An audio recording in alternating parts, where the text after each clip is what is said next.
spy darted off, and by the light of the street lamps could see the girl's retreating figure already some distance before him. He advanced as near as he considered prudent and kept on the opposite side of the street. She looked nervously around. She seemed to gather courage as she advanced and to walk with a steadier and firmer step. The spy preserved the same relative distance between them and followed. The churches chimed 11:15 as the two figures emerged on London Bridge.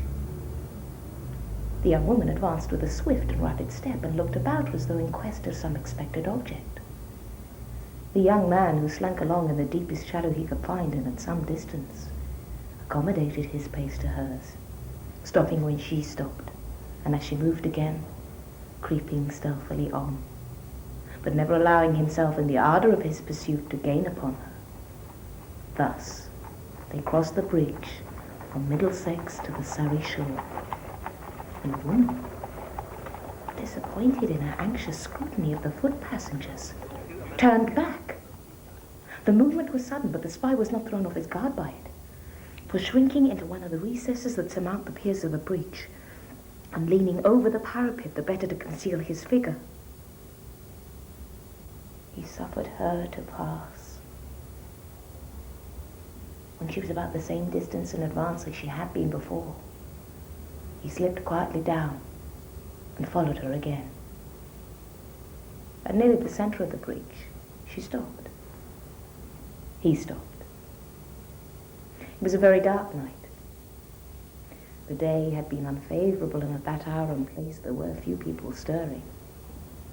Such as there were hurried past, possibly without seeing, certainly without noticing either the man or the woman. Their appearance was not attractive to such of London's destitute population as chanced to cross the river that night. And they stood there in silence, neither speaking nor spoken to.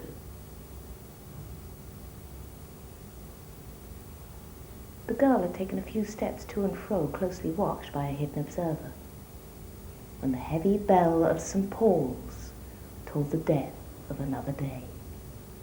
Midnight had come upon the city, upon the palace, the night cellar, the jail, the madhouse, the chambers of birth and death, of health and sickness, upon the rigid face of the corpse and the calm sleep of the child. A young lady, accompanied by a grey-haired gentleman, alighted from a hackney carriage. They had scarcely set foot upon the pavement of the bridge when the girl started and joined them. "Not here.